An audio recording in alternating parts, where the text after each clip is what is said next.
Okay, so talking about offenses. So there's two types of ways that we deal with offenses. Now, if we go to the Bible, we see that Jesus was on the cross and he said, "Forgive them, Father, for they know not what they do." So he's dealing with a whole bunch of people doing evil things towards him. And he's saying, you know what? Instead of being offended, I'm going to just say, I forgive you. Okay. So let's look at it like this, for example. If the believer gets offended, a lot of times they got offended and they didn't do anything wrong.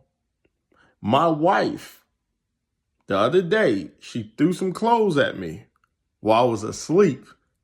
And I woke up. I said, man, babe, what are you doing?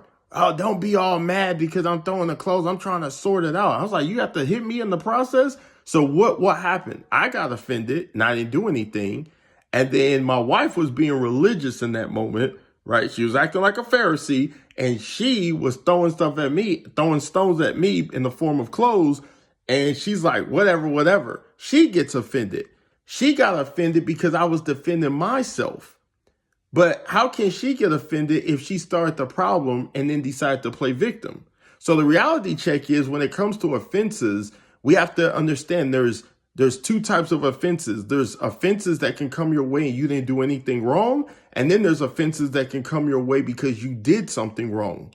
So try your best. Everyone gets offended in life. That's just a reality. We have emotions and it is what it is. But the best way is to always forgive. So when my wife came home for her lunch break, I said, I forgive you. I already texted her earlier. I love you. We don't need to have disagreement over some clothes being thrown in my face while I'm asleep. I love you. She laughed. I laughed. Life goes on. Thank God I'm a comedian.